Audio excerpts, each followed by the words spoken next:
For a few centuries, there was a shared vocabulary among Americans, and a major part of that was because of widespread knowledge of the Bible.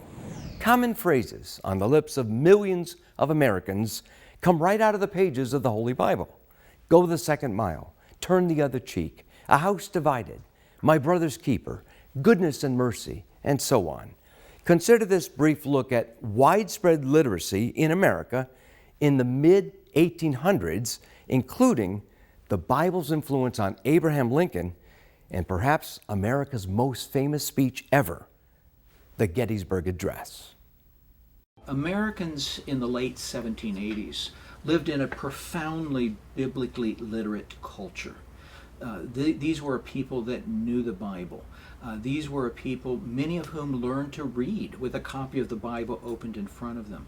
The King James translation of the Bible is a translation that is particularly useful for teaching people how to read. It is a translation that has a short vocabulary, a limited vocabulary. The vocabulary of the King James Bible, for example, is probably about a third or maybe even a quarter of the vocabulary that we know and find in the complete works of Shakespeare.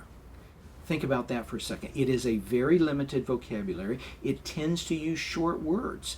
The average word in the King James Bible is somewhere between 4 and 5 letters. It uses Anglo-Saxon words. It favors Anglo-Saxon words over Latin words. So there's a sharp punchiness to the language that's very appealing to the reader. And so the language of the King James, short words, simple vocabulary, and yet it can communicate profound ideas. This all made for an ideal tool for literacy education. Consider Abraham Lincoln, the 16th president, who was home-taught. He even learned the law through reading a second-hand copy of one volume of Sir William Blackstone's commentary on the law. Lincoln read the Bible regularly. When he said, "A house divided against itself cannot stand," he was quoting the Bible, and most of his audience knew that.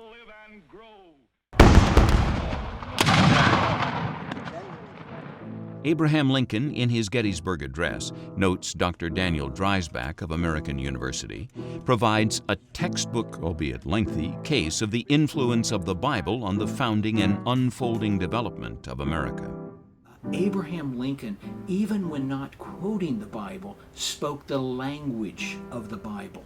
So take, for example, perhaps his most famous speech, the Gettysburg Address. Now, there is no direct quotation from the Bible in the Gettysburg Address, but there is hardly a line that doesn't echo King James-like language. So we begin with these words, 407 years ago.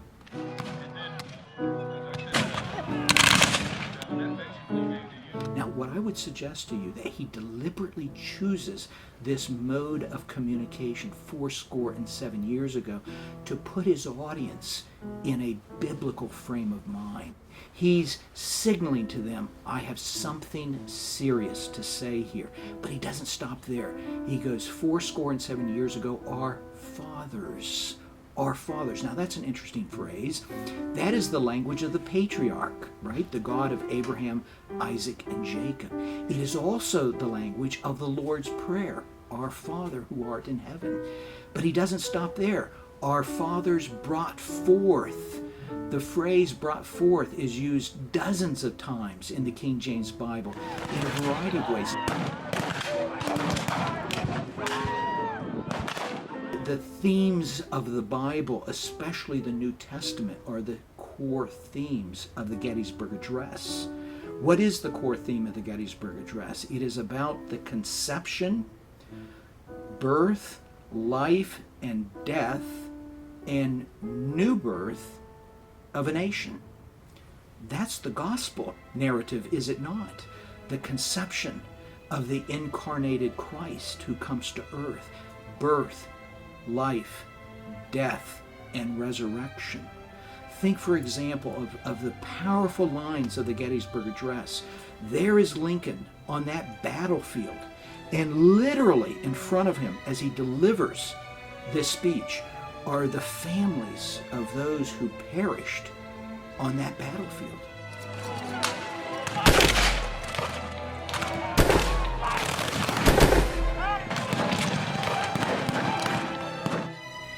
does he say to them? He says, your sons and daughters did not perish here in vain.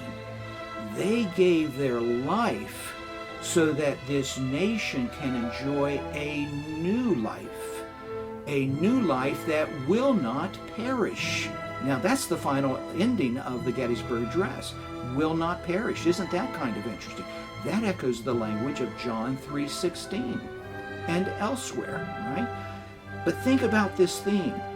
There has been death here, but it's not a death in vain. It is a death that gives us a hope of a new life, not simply new life, but an eternal life. He uses the Bible in profound ways, and he's speaking to an audience that knows exactly what he's speaking to. These broader themes about conception, birth, life, death, and rebirth.